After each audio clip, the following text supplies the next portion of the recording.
بسم اللہ الرحمن الرحیم۔ السلام علیکم دوستو، آپ دیکھ رہے ہیں ہمارا یوٹیوب اور فیس بک چینل ڈاکٹر عمر فاروق ایسٹرالوجی۔ سب سے پہلے دوستوں کے بےحد ممنون ہیں، مشکور ہیں جو ہماری بات پہ یقین کرتے ہیں الحمدللہ، پولی کیور کے آرڈر کر رہے ہیں۔ اور میں آپ کو ایک بات اور عرض کرتا چلوں کہ جتنے لوگوں کو ہم نے آج تک پولی کیور دی ہے الحمدللہ ہم ان سب کے ساتھ رابطے میں ہیں، فیڈ بیک لے رہے ہیں۔ ثم الحمدللہ مالک کی کرم نوازی سے کوئی بندہ بھی ایسا نہیں ہے جس نے کہا ہو کہ اسے کوئی سائیڈ افیکٹ ہوا ہو یا اسے اس کے اثرات نہ آئے ہوں۔ تو دوستو، اپنے لیے، اپنے احباب کے لیے عید سے پہلے پولی کیور کا آرڈر کر لیں، کیونکہ دوستو اس پولی کیور میں تمام ایسی دوائیاں شامل ہیں جو گوشت کے کھانے کے مضر اثرات کو بھی دور کرتی ہیں، مرچ مسالے کے اثرات کو بھی دور کرتی ہیں۔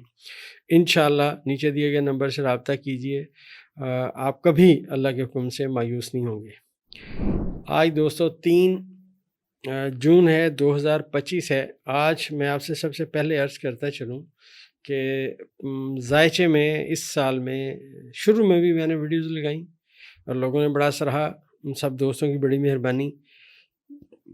اس وقت کرنٹلی ذائچے میں برج حمل کے لیے میں یہ ویڈیو بنا رہا ہوں۔ میں یہاں ایک بات پھر بتاتا چلوں کہ برج حمل والوں کا ستارہ مریخ ہے اور ان کا جو پتھر ہے جو یہ پہن سکتے ہیں وہ یاقوت ہے، سرخ یاقوت۔ اور اس کے ساتھ ساتھ ان کا جو اسم اعظم ہے وہ ہے یا محیو یا ممیتو۔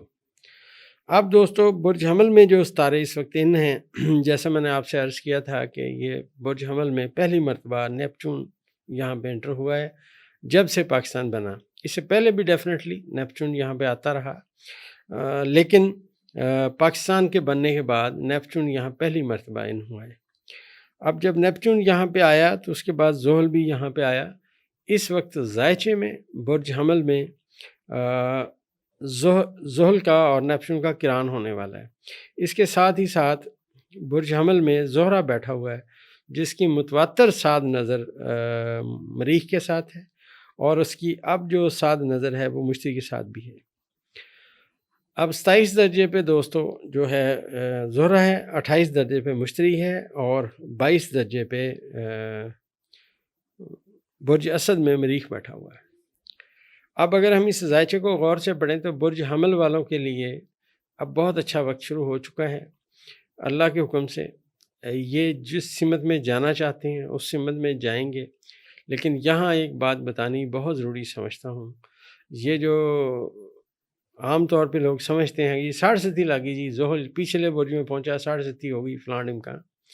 پہلے میں یہ کانسیپٹ آپ کو کلیئر کرتا چلوں کہ ہر بندے کی زندگی میں 7.5 سال مشکلات کے آنے ہوتے ہیں، وہ بھی اس کے ذائچہ پیدائش میں سیارگان کے حوالے سے آتے ہیں۔ اگر وہ سیارگان نحس ہیں تو 37.5 زیادہ سخت ہوگی، خاص طور پہ اگر زحل نیگیٹو ہے تو 37.5 زیادہ شدت کے ساتھ ہوگی۔ اگر زحل پازیٹیو ہے تو 37.5 یا 7.5 سال کی مشکلات کا وقت تو ضرور آئے گا، لیکن وہ اتنا شدت سے نہیں آئے گا جتنا خدا نخواستہ نحس ہونے کی صورت میں آئے گا۔ تمام جو لوگ ہیں، انسان جو ہیں، ہمارا جو الجبرا ہے ایسٹرالوجی یونانی میتھڈ کے تحت، ان کی یہ 37.5 جہاں پہ چاند ہوتا ہے اس کے پچھلے برج میں جب پہلی مرتبہ زحل پہنچتا ہے تو 37.5 آتی ہے، اور یہ 37.5 کے بنا پہ لوگوں کو لوگ بیوقوف بناتے ہیں۔ یہ پہلے عمر کے 30 سالوں تک سمجھیے کہ اس نے آنا ہوتا ہے، اس کے بعد یہ 37.5 اگر آئے بھی تو اس کا کوئی سائیڈ افیکٹ نہیں ہوتا، کچھ نہیں کہتی وہ۔ یہ ساری ان کی اہم باتیں ہیں۔ تو دوسری سب سے بڑی بات میں یہ سمجھتا ہوں، اگر کوئی بندہ یہ سمجھے میری 37.5 ہے، میرے کام نہیں ہو رہے، بفرض محال اس کو اپنی date of birth, time of birth نہیں پتہ ہے، تو میں یہاں ایک بات بتاتا چلوں، اس شخص کو یہ چاہیے کہ آخری دونوں کل اعوذ برب الفلق، کل اعوذ برب الناس، یہ دونوں ملا کر پڑھے صبح کی نماز کے بعد۔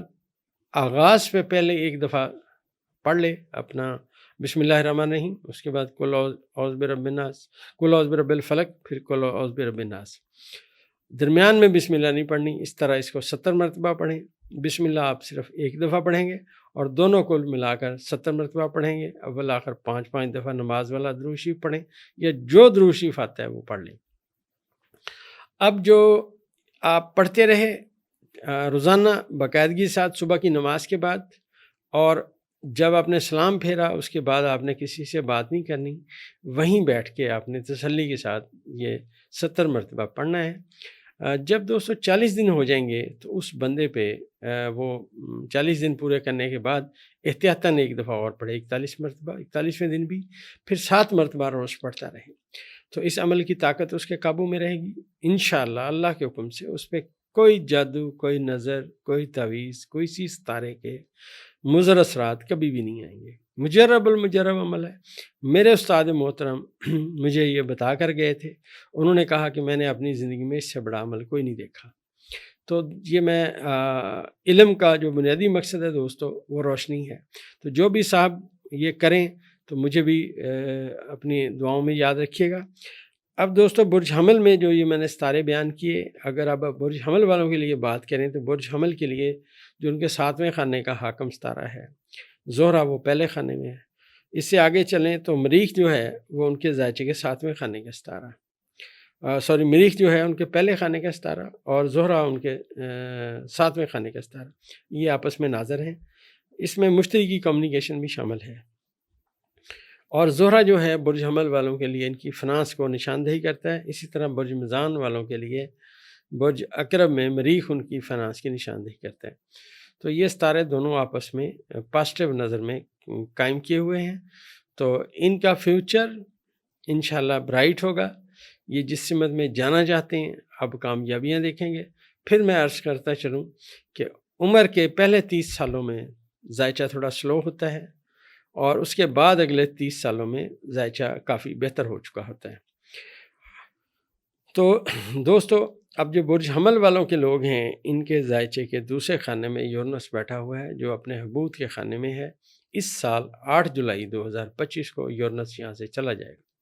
جب دوستو یورنس یہاں سے چلا جائے گا تو یہاں پہ ہر مہینے چاند حسب سابق آتا رہے گا اور بادشاہت کے خانے میں آئے گا، اور فائنینشلی صورتحال اور فیوچر بہتر ہونے کی سمت میں صورتحال جائے گی۔ خاص کر میں آپ سے عرض کرتا چلوں برج حمل والوں کے لیے برج دلو میں جو پلوٹو بیٹھا ہوا ہے، اور اس کے بعد ان کے تیسرے خانے میں برج جوزہ میں جو ہی یورنس کی آمد ہوگی، تو میں یہ سمجھتا ہوں آسٹرالوجی کے حوالے سے آنے والے 7-8 سال تقریباً برج حمل والوں کے لیے بہت اچھے شروع ہونے والے ہیں۔ ان کی کامیابی نوشہ دیوار ہے، یہ محنت کریں گے تو ضرور رنگ لائیں گے۔ اللہ تعالیٰ سب پہ کرم فرمائے۔ ستاروں کی روشنی میں ہم جو سمجھتے ہیں ان کے لیے بہت اچھا ٹائم ہے، انہیں چاہیے کہ زندگی کو اب ضائع نہ کریں۔ مشکلات زندگی کا حصہ ہیں، تھوڑی بہت آتی جاتی رہیں گی۔ خاص طور پہ برج حمل والوں کے لیے اس سال جولائی کی 21 اور 22 تاریخیں بہت نحس ہیں، جب ان کا ستارہ مریخ ضم کے ساتھ ہوگا سنبلہ میں، تو اس وقت میں ان کو صحت پہ بھی بڑا خیال رکھنا چاہیے اور بچنا چاہیے دھوکے دہی سے، اور اپنا اس میں عزم پڑھتے رہیں، اللہ خیر کرے گا انشاءاللہ۔ تو یہ جو بنیادی طور پہ وقت ہے، اب سورج یہاں پہ پازیٹیو کمیونیکیشن کرتا رہے گا نیپچون کے ساتھ، پلوٹو کے ساتھ اور یورنس کے ساتھ، تو ان کی جو ترقی کی سمت میں باتیں ہیں وہ انشاءاللہ اب آئیں گی۔ یہ برج حمل والوں کے لیے خاص کر بہت اچھا ٹائم ہے۔